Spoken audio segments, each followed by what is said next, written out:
میں شہر میں رہا کرتی تھی۔ میری شادی جب سے گاؤں میں ہوئی تھی، میری زندگی میں عجیب و غریب واقعات پیش آ رہے تھے۔ پہلا حادثہ تو یہ ہوا کہ میرا شوہر ملک سے باہر کمانے کی غرض سے چلا گیا۔ اب میں اپنے گھر میں اکیلی تھی۔ بھرے سسرال میں مجھے کوئی پہچاننے والا، سہارا دینے والا کوئی نہیں تھا۔ میں بس اپنی مدد آپ چل رہی تھی۔ ایک رات کا ذکر ہے، میں اکیلی اپنے کمرے میں سونے کی تیاری کر ہی رہی تھی کہ مجھے باہر کسی کے قدموں کی آواز آئی۔ یہ آواز اتنی واضح تھی کہ میرے ذہن پر ایک ڈر سا سوار ہو گیا۔ اس کے بعد میں سونے لیٹی، مگر پھر بھی میرا دماغ خوف کے زیر اثر رہا۔ فجر تک مجھے نیند نہ آئی۔ اس کے بعد نہ جانے کب میری آنکھ لگی۔ 1 گھنٹہ سوئی ہی ہوں گی کہ ساس نے میرے کمرے کا دروازہ بجایا۔ بہو ابھی تک سو رہی ہو؟ ان کی آواز سن کر میں چونک پڑی۔ مجھے تو سوئے ہوئے ابھی 1 گھنٹہ ہی ہوا تھا۔ میں آنکھیں ملتی باہر آئی۔ وہ میری سرخ آنکھیں دیکھ کر حیران رہ گئیں۔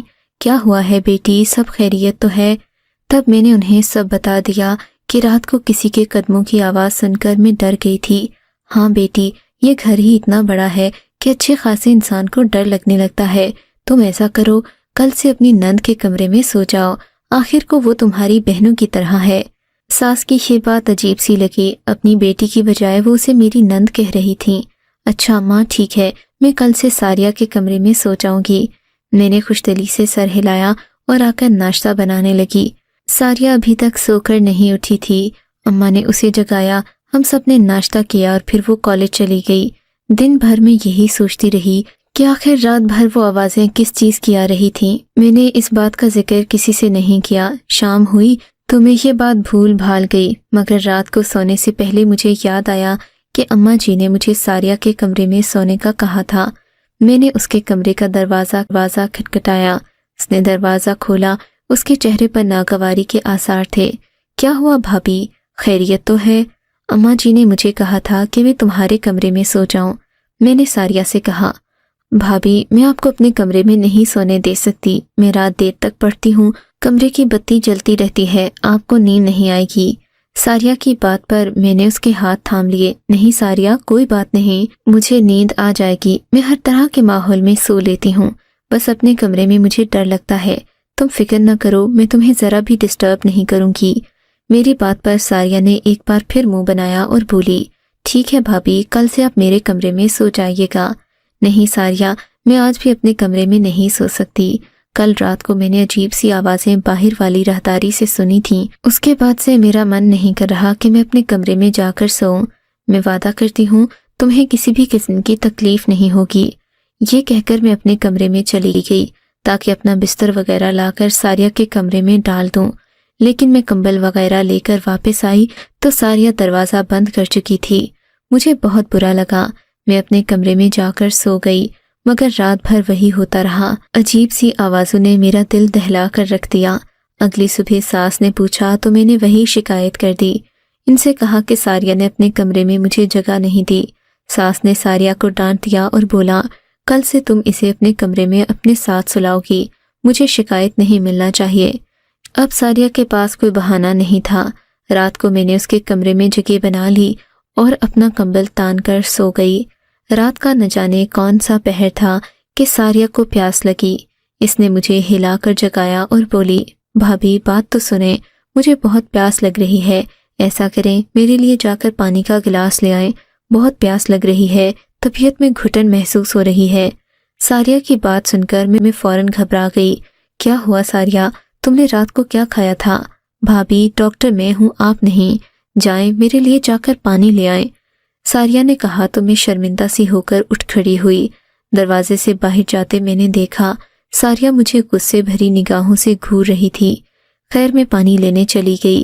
پانی لے کر جیسے ہی میں نے واپس دروازے پر آ کر دروازہ بجایا تو یہ دیکھ کر حیرت کی انتہا نہ رہی کہ دروازہ اندر سے بند تھا۔ ساریہ دروازہ کھولو، میں اس وقت کہاں جاؤں گی؟ میں نے ہلکی سی آواز میں کہا۔